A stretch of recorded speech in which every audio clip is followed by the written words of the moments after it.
So, welcome to episode 25 of the Jimson and Roscoe show. Today we are joined by someone who doesn't seem to be lacking in motivation at all. He's a professional athlete, or was. I don't know if he still is, we'll find out. He's a master-in-law, he's a lecturer, and the list goes on and on.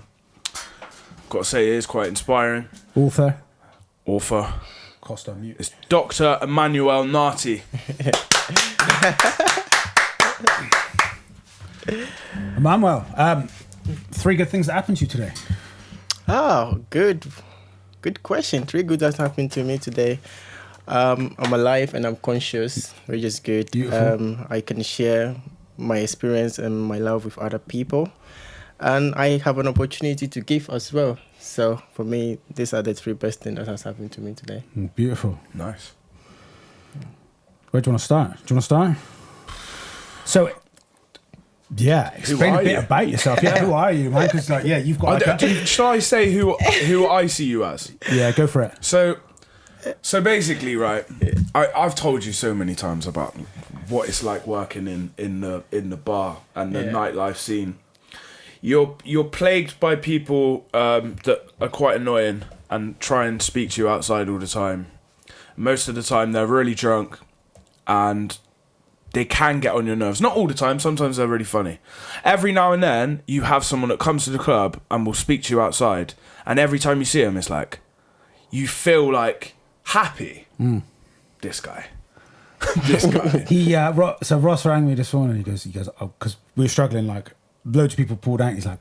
He goes, we got everyone for the podcast, I've got someone. I was like, nah, we need more people today, like, because fell through a bit.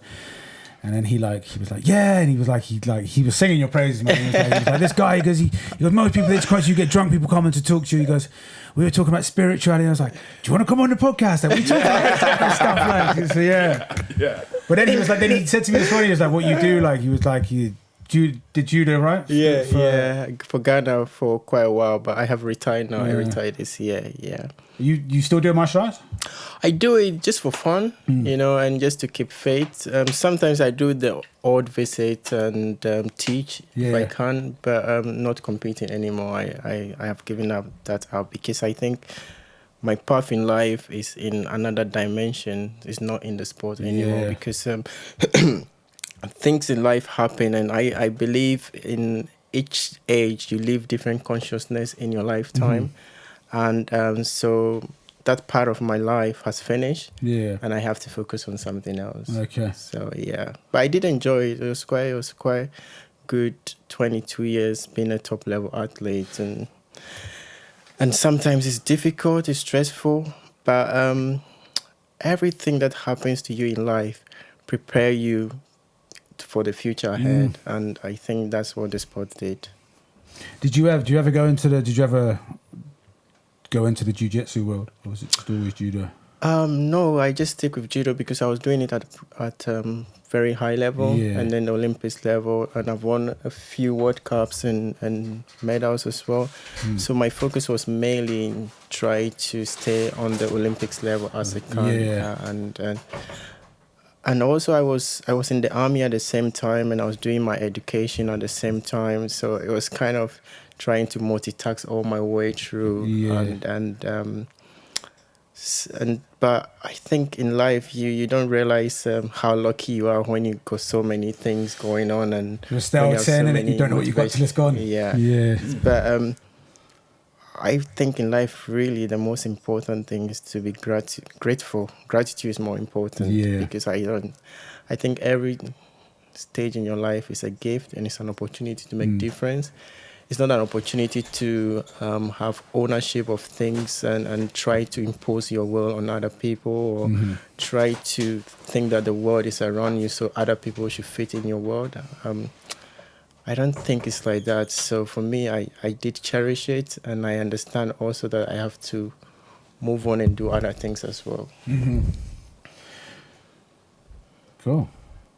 Yeah, man. What, do you want to speak about your judo triumphs? You're like first judoka for Ghana, right? In the Olympics? Yeah. And I think... Because I did judo for 10 years. Yeah. Not at like your level. But I got to like, where did I get to? I got to blue belt 4 tabs, and then I couldn't. I think I was 15, 16, and I couldn't beat a brown belt adult, so I couldn't get my brown belt, and I just gave up because I was just like, well, I can't really go any further at the moment, and I was young and stupid, and I was just like, no, I do what I want. So I left, and I didn't go back. But I have been looking at starting again, just for fitness and stuff. So wait, because I know you said about practicing gratitude. Is that something that was passed down to you from your parents, from your upbringing, or is that something that you've kind of gained as you've grown through life? It's a good question. I've always been grateful for every single thing in my life since I realized that life can be very difficult, but it can be exciting at the same time at the age of 9. Because normally I came from like a really poverty environment, and that is why I started judo. Because in Ghana you have 2 sides. So if you are poor, you either become a criminal or you become like a houseboy for the rich people.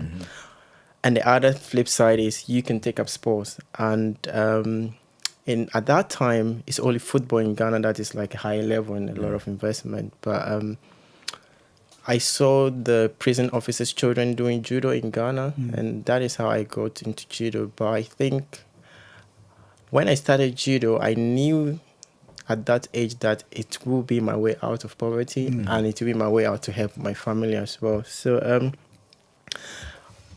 and everything fell into place. But I think everyone has an inner guide within them. You have to listen to it. You know, if you manage to calm your mind down, you will listen to that inner version of you, because it has always been present. Some people know it from the beginning when they are young. Some people maybe a few years along their line. Some people don't, and they have to come back in the next life to try to to relearn everything that they meant to learn in this lifetime.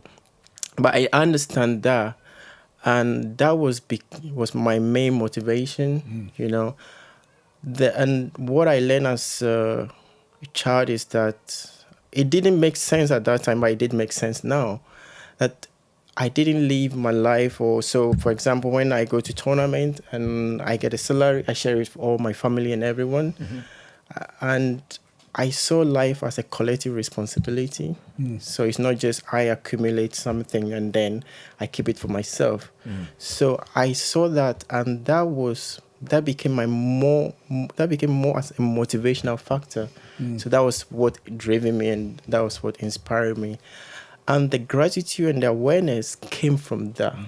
Because I knew that everything that happened to me is a gift. So I'm grateful for that gift. And I'm also happy to pass it on to someone else, not to hold on to it.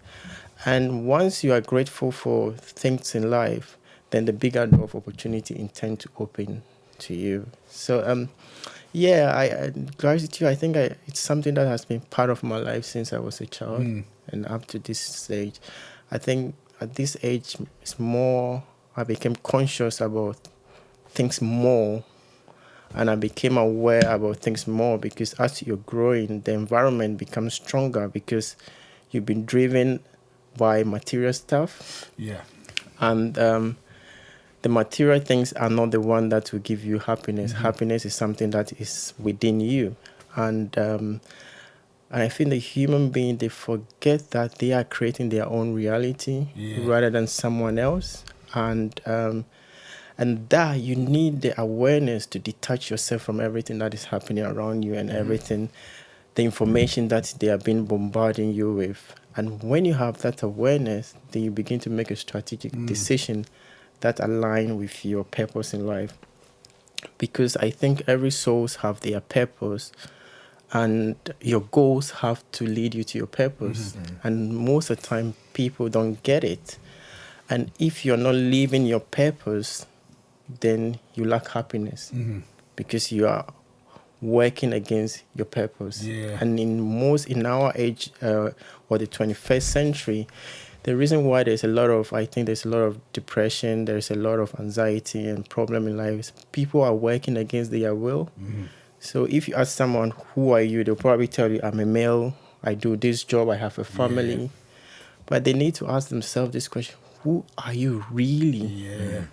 What is inside you? That is what people do not see. And fundamentally, this is the major problem confronting society at the moment. I've recently just written a song. It's called Winter Song. Mm-hmm. And it's what you said there really resonates well with me, because the second verse in it kind of talks now, and it's about saying how the one big thing that can cure us now is a season of scarcity shared between us lovingly. Mm-hmm. And then the last line I say on the song is, there's only one wish that I could ever wish for you. It's for you to know deep down who you really are. Yeah. And that's like how I ran the song. But it's then talking about the intuition as well. I'm reading a book at the moment. It's the book you wish your parents have read and your children be thankful that you did.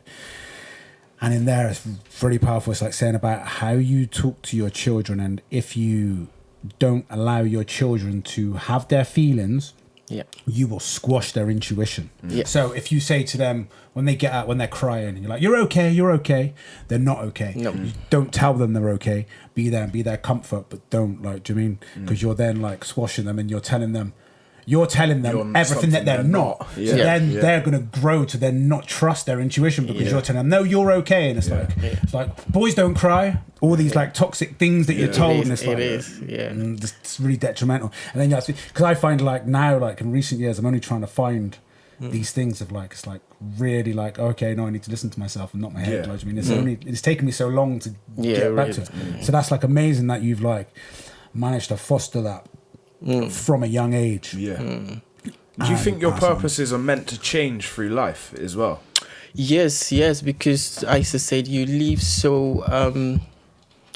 So me in particular, and the things that I've been exposed and I've exposed myself to, I don't believe in heaven and hell. I don't think they exist. Are you religious? Yes, I am religious. You are. Yeah. But I don't believe in heaven and hell. I think it's something that has been doctrined into human perception, and they believe in this, and they live their life in fear because of this.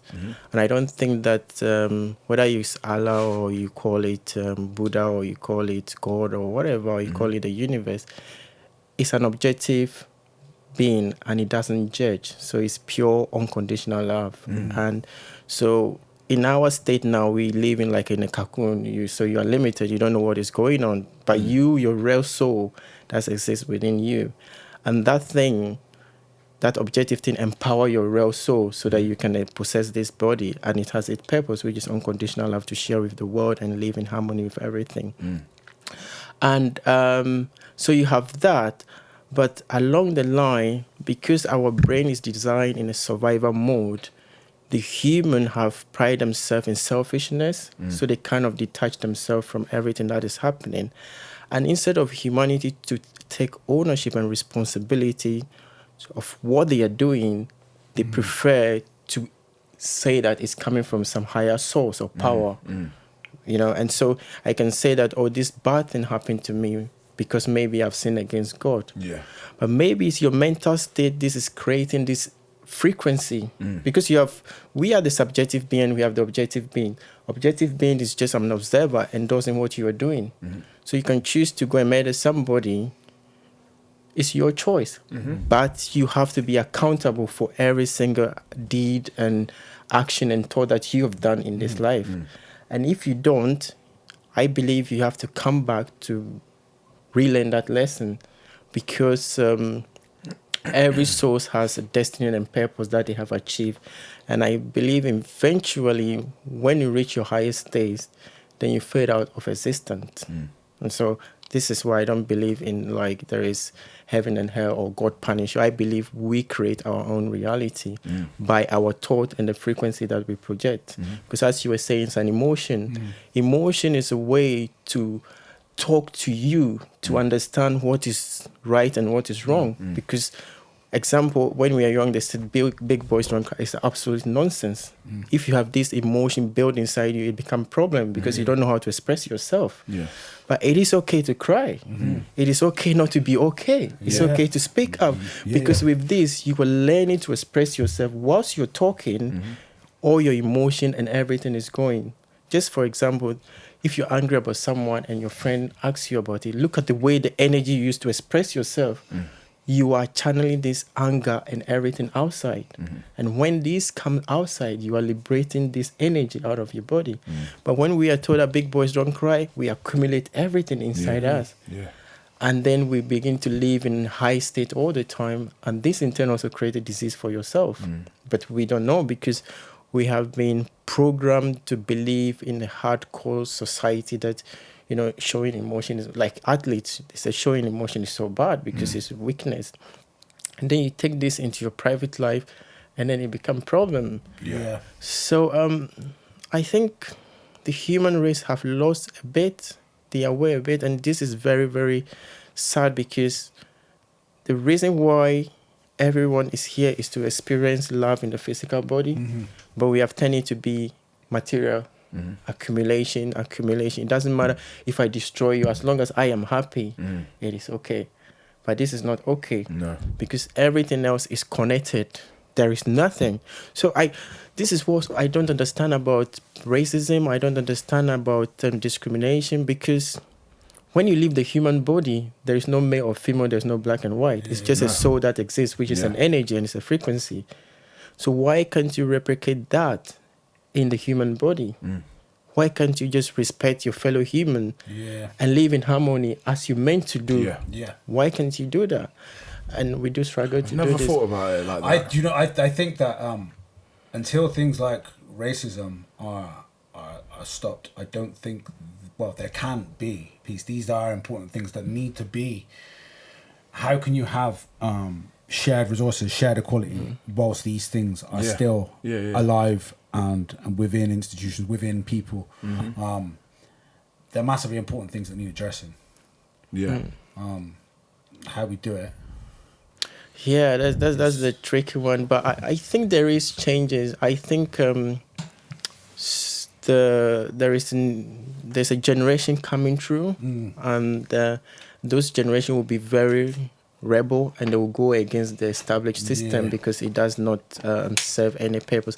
And there's a reason why they are creating those generation, in order to shift the consciousness of humans to more loving and harmony, because I think that is missing today. It's easy to preach hatred and get a lot of followers than to preach harmony and get a lot of followers. People don't want to know. And that is not the problem. Until the world address the hatred size, then there will never be any peace. Because the hatred and the scared is what is fueling this to happen. So it's like when you need a lot of dots put together and then connect them for something to happen. And it's like electric circuit as well. When you connect all the wire and the dot together, you power it up, you get electric current through all of them. And it's the same thing with the problems in life. If you have a lot of negative thought and negative projection that have a frequency, if automatically they align, you have a problem in your physical world. Because your brain and everything, they work on frequency. So where does the frequency comes from? It's come from somewhere else, and that thing is so it's like living in the shadow. So we are basically the projection of the shadows. Now the shadow relies on us in order to make a decision, and we rely on the shadow also to make a decision. So what we tell the shadow, that's what we project. So you live your own life, but we don't understand this, and that's the problem. And I think if we understand this, the world will be a better place, because you know that your thought and your action affect mine. So then I need to behave in a way that my thought and my action will be reflective on your motivation. It's the same as they like, if you've got kids, they say, if you want to know what you are like, look at your kids. Because they are very close projections, and they pick up on your own intuition more than most. Do you think like now there's like a sort of like because in the 60s, like when looking back on the 60s, there was kind of like a massive cultural shift of like of like people not wanting to go to war in America, not wanting to fight, and there was a whole movement, the hippie movement. Do you think that's kind of like happening, a resurgence of that now, but on a bigger scale with the technology we've got connecting people? Whilst there is a lot of division, do you think that this is also rupturing up beside it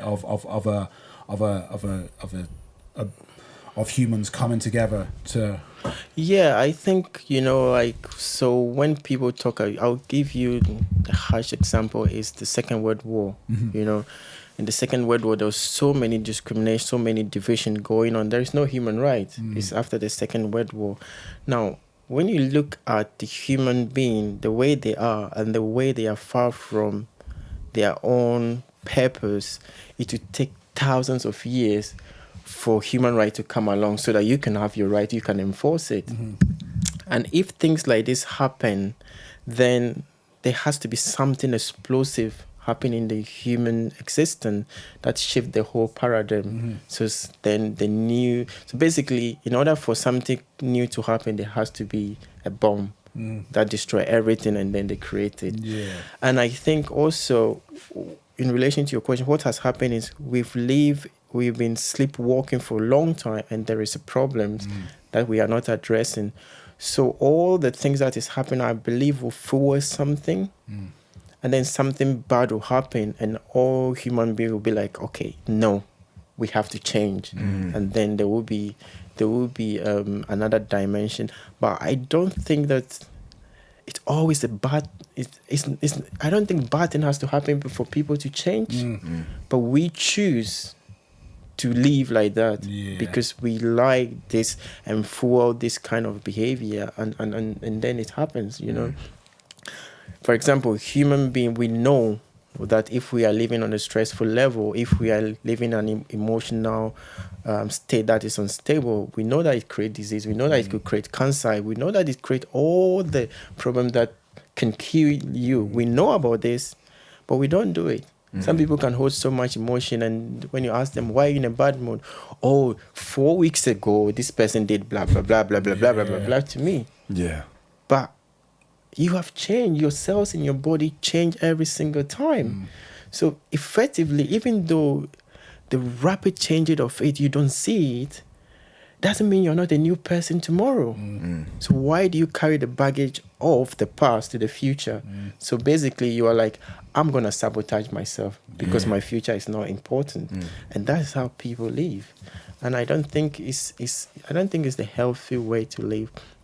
And sometimes also I think religion is not doing much good anymore, because what have happened is the foundation of religion was very good, but over the generation it has been diluted and it has been interpreted and now institutionalized. And it has lost its significance. So the core aspect of religion normally is just unconditional love and harmony. That is it. I think it's lost a lot of its spirituality side of things as well. They want the dogma, not the God. And it's quite sad because, I always say, whether you're a Muslim, you are Buddha, every single thing points to one direction. So whether you think your God is black or white, immediately you lose your last breath. It's pointless. You know the truth, that there's only one person that exists, not a person, but one being that exists. So, and then when you look at the scriptures, how it is written, the Sanskrit, how it's written, the Quran, how it's written, they are all saying the same thing, but in a different context. So why do you think your path is better than someone else's path? The reason why they have all the different paths is to learn to tolerate each other. It's not learn to say that because you are not Muslim, I hate you, or because you are Buddhism, I don't like it. It's just to learn to tolerate each other. Someone asked me, so if it's in the Bible that God is against homophobia. Why does God create homophobia? I said, because it's your duty to work and accept people for who they are. Yeah. That is why that is there. Yeah. It's not you to judge someone. Just accept them and love them for who they are. Yeah. So you can't question. You can't say that is God is bad, because you need to learn something. And if you can't tolerate someone being homophobic, then you have a problem with yourself. It's not about God. You know. So it's the way the scripture has been twisted, and everything has been twisted, and for their own subjective view rather than the objective view of the divine. And this is the major problem. And I think also there's a difference between being spiritual and religion. Yeah. They are completely different. And I also think that the truth that people are looking for is everywhere. And the truth they are searching for is also searching for them. If only they look within themselves, they can find the truth. Because the God is not outside. It's within everyone. Because that's what gives you life. So, and so I think, but I think in the future generation will be more spiritual than more religious identity. Yeah. I think it's very... Do you think that can be changed? Do you think like we can go back to it? Because I remember growing up, like loads of my friends used to go to church every Sunday. I don't know anyone, like people claim they're Christians, but I don't know anyone that goes to church every Sunday anymore. With that though, it's I think that's also not a loss of religion. I also think that's a loss of community. Yeah. I that's one thing I'm noticing. Community. There's people are living such fragmented lives. And there's no sense of community of like everyone going out on the block or whatever, and like community days and stuff like that. It's not. It's all keeping up with the Joneses, or like everyone's got their own very fragmented small families. Where it's like, well, no, like if you look at like a Jewish community, for example, Jewish communities are very, very strong when they come together, because they all have to live. I think there's something that they're practicing Jews. They must live within certain distance of the synagogue that they practice and stuff like that. And they all go out and they all go there, and there's like there's this whole heavily sense of community. And I think that's one thing that's like, that's one good thing that religion does bring is community. And for I think the problem that we're having as well is putting too much central power into these big states, governments. It's like there needs to be more empowerment within small communities, and small communities that can coincide and get along with each other. And so there's that as well. There's a loss of. I think the best way forward for religion is acceptance and empowerment. You know, they need to accept that there is individualism and there is different people, but ultimately they are all one person, and they also need to empower people to understand who they are. Because I don't necessarily think that going to Sunday every day will make me a better person. But if I can practice the truth that I find within myself, I'll be a better person. So they need to give the power back to the people to understand who they are. Because if you really deep down understand who you are, trust me, you would think twice before you hurt someone. Because you know that one day you'll be accountable for your deed and your thought. And symbolically speaking, when you go through hell, you understand the significant impact of that. You will not do it. But you need that empowerment, that awareness. And and this is why sometimes the people who practice meditation have got it so right that they are able to observe themselves, their thought and their action, and they can then identify the patterns of their behavior and begin to change it. Because your brain is just accumulation of memories, let's be honest, and accumulated of all sorts of nonsense throughout your lifetime and things that you have learned. If you have learned that, you can still unlearn them, but you need the tools to do that. And I think it's also difficult when you live in a commercial world where you have to work all the time. You have to do this, you have to meet deadline, you have to meet target. It's become difficult. Me, when I get up at 7, I'm not going to switch my computer on until I've done my 2 hours meditation in order to clear the way so that I can think clearly, what am I going to do today and how to react, Occasionally, you get caught up, someone at work will get on your nerve, occasionally, but in life, I always think we are just solving a puzzle which we never find the answer. Forget it. People think, you find an answer. If you find the answer, why are you here? You must well be God. I don't think you find, or your creator, or whatever you refer to, but I don't think you're meant to find the answer, but you're meant to learn valuable lessons here. So it's more about how you react to situation, Someone will, will get on your nerve, but you can react it in a nice way that it will not bother you after 3 days, Or you can react aggressively and your whole day is messed up, And then because you react aggressively, you're trying to get somewhere after work, then there's a traffic jam because the road is or there's an accident on the road. You get to the shop to buy, and then the lady said the counter, the checkout is broken. When you look back, you just ask yourself, what causes this?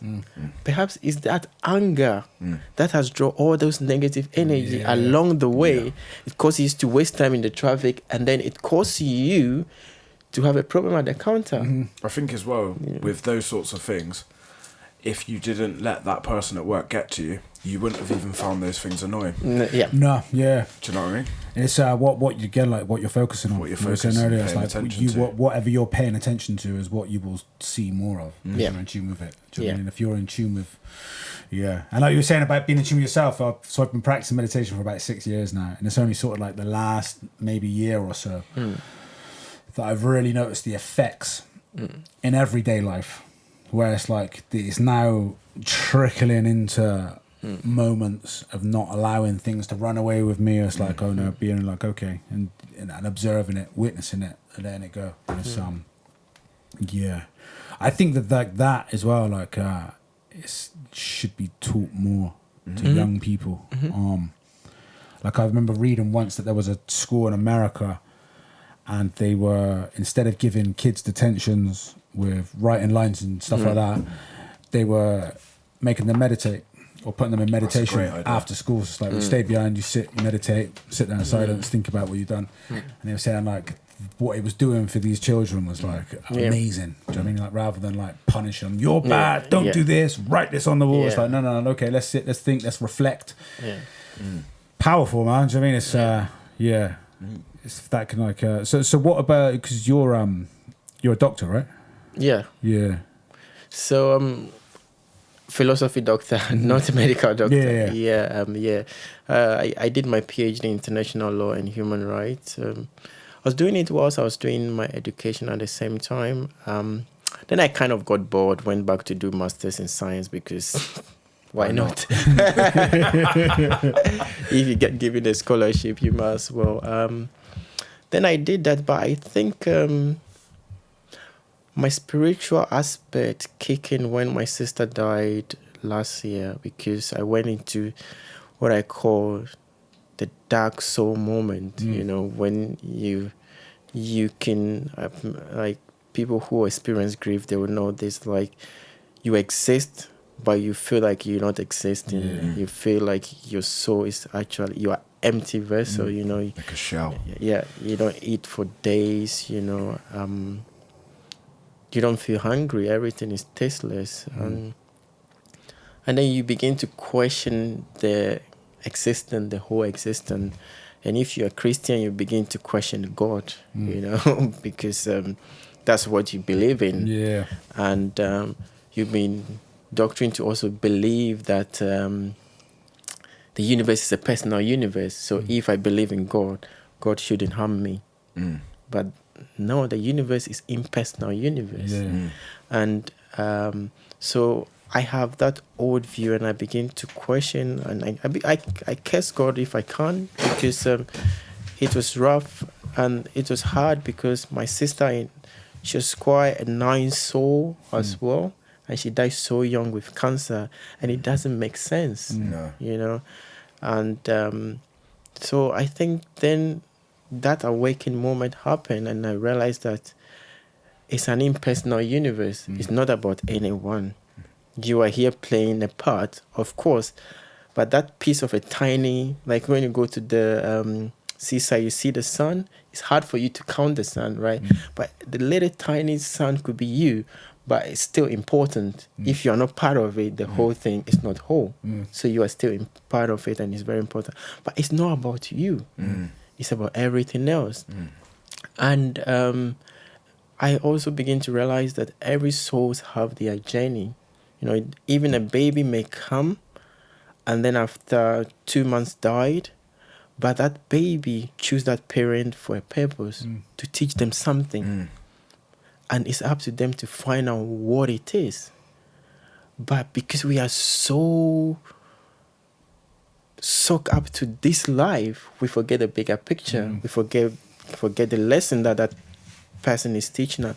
Because we don't know, maybe that person make that commitment that I'm coming here for 28 days, for 28 years. This is how I'll go, and this is what must happen.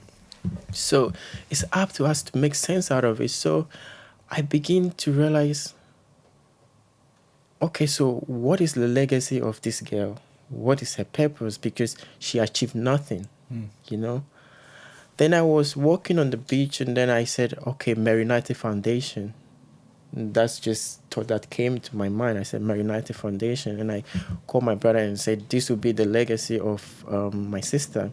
So after a few months, I created a foundation for her, and then so the foundation is in Ghana is to help educate women about fibrosis and liver cancer, how significant that problem will be if the medical awareness is not there, and so also to provide free screening for women so that they can resolve this issue. So I created this. Then when it started in Ghana, I found that there's more problem with everyone, including the men as well. So I opened the whole foundation for an inclusive, not just for women. Then this year I realized that was Mary's purpose in life, that she has to go like this, so that the 100, I think we've helped over 1,000 people now, so that those 1,000 people may gain their health. Because for them to have their health, she has to go, and she has to sacrifice, and that's her purpose. I believe that was her purpose. And if that does not happen, I wouldn't be so hurt to go into my dark moon, to feel lonely and lost. I wouldn't be in that situation to be exposed to the light and said, okay, this is the way it goes, you know.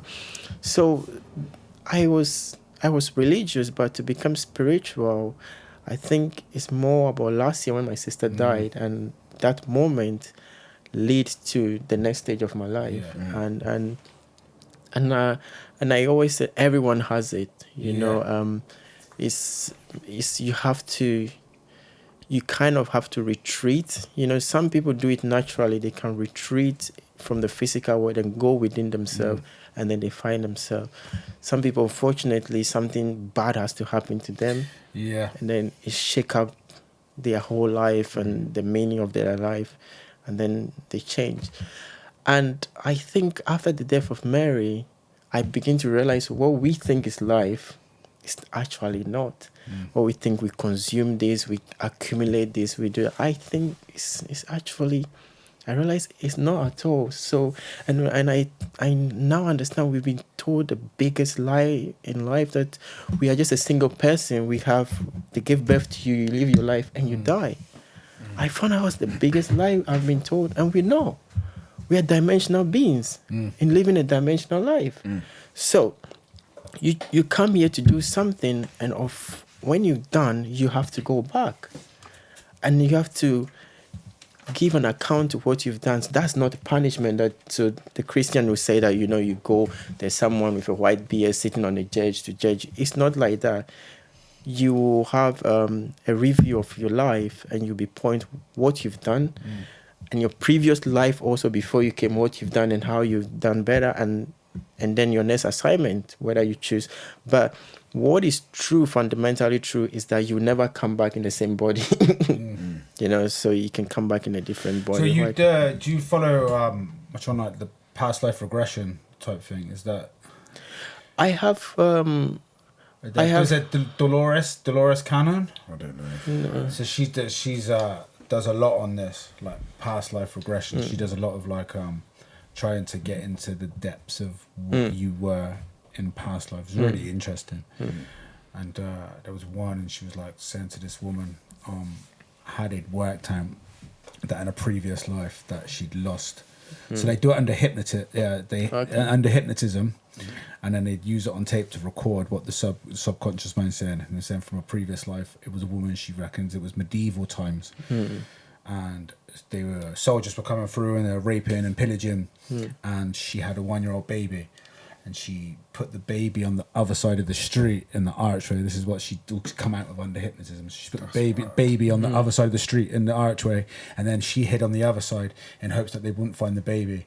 And she said that was actually the worst thing she could do, because she had watched her baby get slaughtered before they then came and raped and slaughtered her.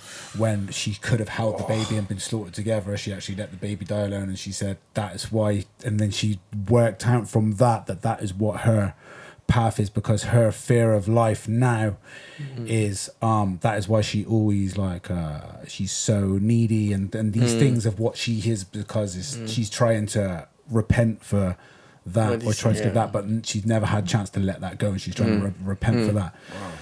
Yeah, it's interesting, man. Yeah, it is.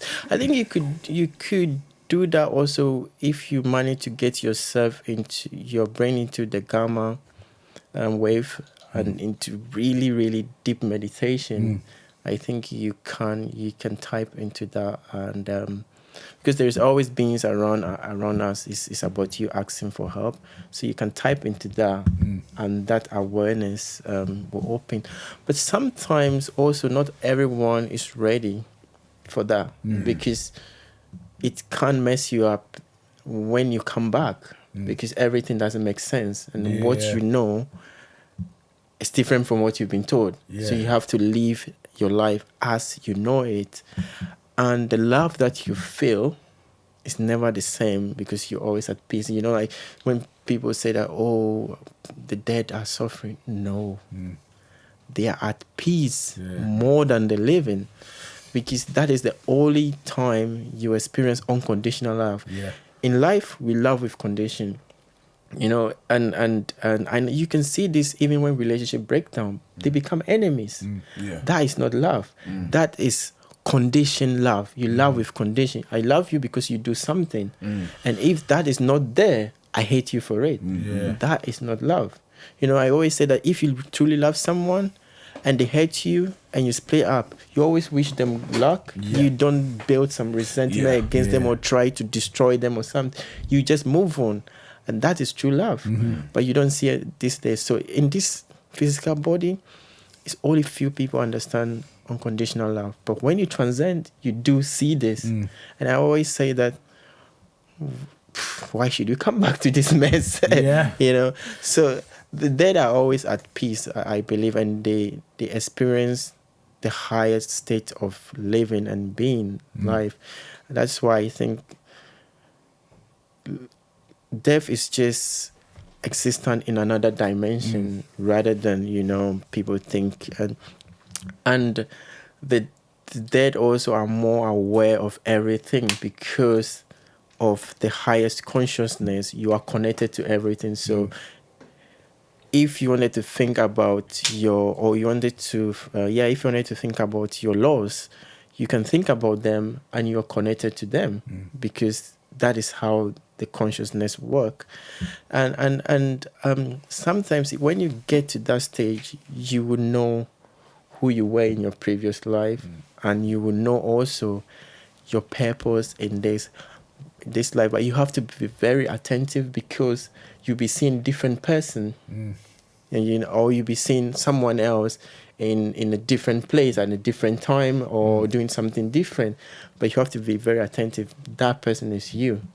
You know, and so it does exist, and you can't get that doing deep meditation as well. Do you are you an advocate of psychedelics? Not really. I don't go into those things as such. But at the moment, I'm trying to prove. So I'm writing a book at the moment, trying to say that Einstein MC square is incomplete. So I'm trying to prove that what humans have been looking for has always existed and always been present, and what they've been looking for has been emanating itself in everything. And if so it is, I think all of us have some force behind us. And I think that force, everyone can find it. It's up to them. And this, I believe, is more down to the free will. So you can be given an assignment and say that, okay, your purpose now at this stage of your life, you pass through every different stages, and you have to learn from this. And at this stage of life, you have to start creating a podcast so that you can educate people, so that when this message goes up, some people will learn from it and some people will better themselves. That is your path. So you have this thing going on, and it's up to you to identify it. But when you're in the physical body also, you can say, screw everything. I go and do my own thing. You have the free will. It's only human being has been given a free will to make a decision by themselves, and they can do this. And so I think that for us as humans, or as a being in a physical body, we owe it to ourselves to make the right decision. And with this, I think everyone has the power to do it. So I don't, like, at the same time, I don't believe also like having a guru to say this. I believe that you go out there and search for the truth yourself. And you can find the truth yourself. If not, look at the bad patterns of things that are happening in your life and then change from that. Because if you have a consistent patterns of things happening to you, it means you are not learning. Because anything that happened to you, you have to learn from it. When you learn from it, you progress. But if you don't learn from it, that thing will still coming to you. And I think this is our own ultimate decision. There what they say it's the definition of insanity, isn't it? They say repeating the same things. What is it? Repeat the same thing over and over, expecting different results. Doing the same thing over and over again, you shouldn't expect different results, because the result will be same. So I think it's quite interesting. But now there's more teaching going on, and trying to explain to people, trying to empower people to make an informed decision. And also there is more going on that people are now beginning to understand that, the materialism stuff really does not work. There is more to life than just us. And this is what I recognize as well. And when I'm giving, I'm more happier than, seeing the accumulative of money in your account. And I think that might be our purpose. And that might be the joy we get from living, And I think this joy we have to cherish, because and Mary taught me this, we live in a world that we so believe we have time. We live in the world that we so believe that, we can do this. Everything is about us. It's not about the moment, it's about the future. And you forget to live for the moment. Because every second a miracle happen, an accident happen, right? So nothing is guaranteed. The past is gone, the future is not guaranteed, because you and I don't know. We have a perceived view that tomorrow we will do this, we'll go to work. But within a second something can happen, right? So we have to live in the moment and create from the moment, because that is how it is. Because in the universe, there is nothing like a past, present, or future. Everything is existing now. But here, of course, we live in space and time. So everything is constrained by space and time. That is not how you need to live. You need to live in the moment, and then have some sort of gratitude and believe and hope that something better will come. And there was I was watching a movie and a couple of days ago, and this person died, and then this person met her her past relative, and she asked them, "Where were you when I was suffering?" And they said, "We've been here, but you don't listen." You know, so I was trying to relate it to humans. So it's like, pretty much it's about that. They are there. People are there to guide. Beings are there to guide you, but you're so craving for the material stuff, and you don't hear it, and you don't really. It's there. Going back to similar to what you're saying about the vibration thing. So I think if you like your higher self, if you to call it that, I think the lower vibration. I think it's like turning down the dial of like you're on a radio. And the frequency you're tuned into, the more you're going lower, you're more out of tune with your higher self. So the more the voices are gone, and you're not listening to the voices, you're not listening to with the voices are inside or higher, wherever you want, however you perceive it. The more you turn down that dial, it's what do you mean? And then you're tuning into the news, or you're tuning into like whatever fear is being peddled or whatever. And do you mean it's the same thing? Whether you're looking at it out there or in here, is that your shadow telling you your fear, or whether it's the front page of the newspaper telling you peddling their fear? It's like exactly. Yeah. That's quite sad, though, isn't it? As a society, I think the way everything has been created, I think has been created in such a way to distract you from your higher self. You know, because to tune to your higher self, as you said, you have to type into that frequency. And at the moment, the world is on a very low frequency. You know, that's why we have so many bad things happening. If you're on a high level frequency, you live with gratitude, goodwill, unconditional love, and empathy, and also compassionate, because you can relate to yourself. When you do something for someone genuinely from your heart, and you feel compassionate about this, go home and just look at yourself, how you feel energized, because you're like, I did this, I did that. It's true. Different, you know, and the chemicals in your brain also produce different things because of this love and the energy you felt, you know. And that's the higher vibration. You know, the lower vibration is more guilt, selfishness, and all those kind of things. Greed as well. So it's quite interesting. But I think humans have always found a ways for somehow to maneuver their way. You know, and hopefully the the next generation will find a way to change how things are, because I don't think the world will come to an end, but I think humans with their thought and their behavior will destroy it. So there will be no one that coming in and said, "I destroyed the world." But I think the human being with their collective behavior can destroy the world. So basically they will destroy themselves, and no one will do that for them. You know, and that is why I think there has to be a change. I think it's I was watching a documentary over there. It was David Attenborough, and he had a scientist on there, and he was talking about the 9 tipping points of the globe at the moment with the climate crisis. You're saying that we've already gone beyond on 2 tipping points. So these are what we've got left, and this is what we can do. It's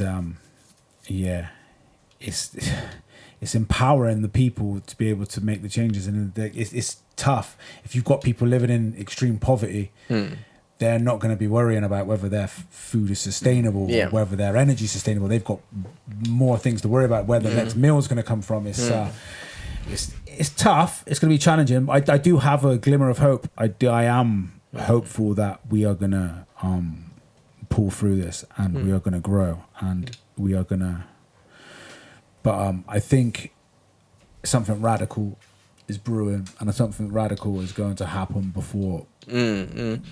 But this is the thing, though. I don't think they have to wait till that, because I don't think they have to.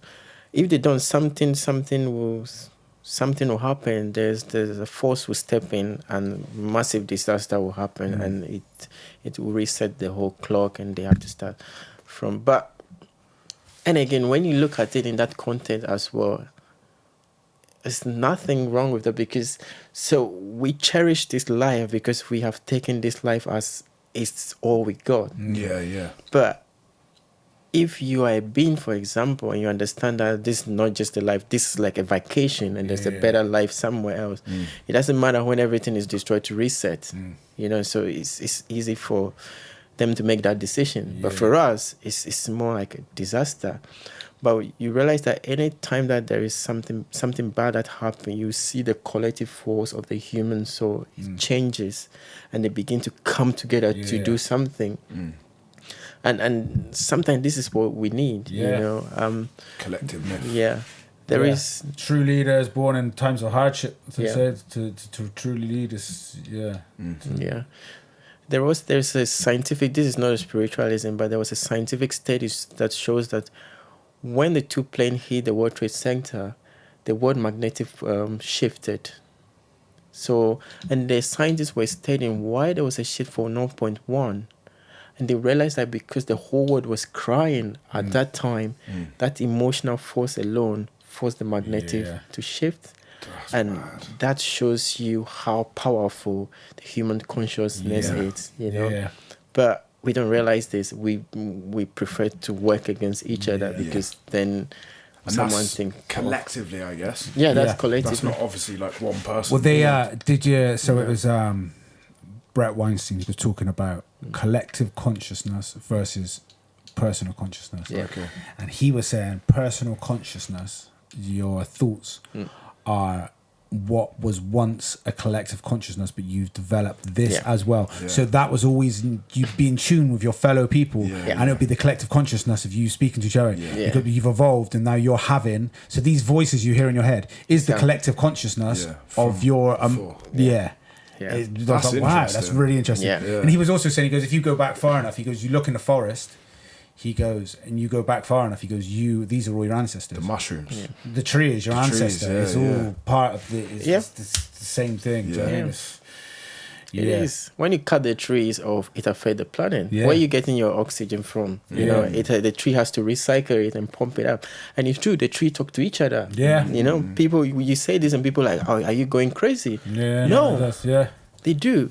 It's same like in the ocean. You go so many stuff, trees, animals, everything under the ocean, and they are contributing to our existence. You take them out, we will suffer. You kill majority of the shark, you have a problem because they are there to balance their whole life under the ocean. And really it's the same with the forest. Do you look at the jellyfish? Yeah. They said the reason we've got so many jellyfish is because we've taken out so many predators that used to eat the jellyfish. Well, you've got so many jellyfish. It's like, well, there's nothing eating the jellyfish. So, How are we looking for time, Costa? 2 minutes. Because I got a feeling that our last question that we ask all of our guests might take some time to go through. Yeah. Cool. So, Manny, what's your personal meaning of life? I think my personal meaning of life is to inspire and help others. I think that's my journey. My journey is not to accumulate anything. I think also that's why I was born in extreme poverty, to live every single pattern of life. So now that I go to where I am now, I understand what it means being poverty, and I understand what it means to not having money to seek for medical advice. And then it made me realize that actually my entire purpose has to inspire others, help others to find their own way to their true self. And for me, that is the meaning of life. But it's not my achievement. And honestly, I never count my achievement unless someone is talking to me and they said, most of the time they read my biography or they research me before they talk to me, because I don't talk to them about myself. No. And then when people say that, I'll be like, oh, yeah. But I didn't realize I've done so much. You know? So You're too humble, man. Yeah. But that's a good thing. That is a good thing. It's a good thing. Yeah. But so I think the audience, what they need to practice unconditional love, I think. And they need to live with compassion. Thanks, You ruined such a beautiful statement at the end. It's off. Yeah. So I think practice unconditional love and have a compassion for other people, and help people as you can, and be aware of your thoughts, your deeds, and your action, because you will know how it feels when this is done, because this is not just the life. So I think. Beautiful. I think that wraps it up nicely, man. Yeah, man. That was episode 25 of the Jimson and Roscoe Show with... Say your name, Doctor. Dr. Nartey. I always prefer people to call me Manny. Manny. Manny. Thank you. Got Manny.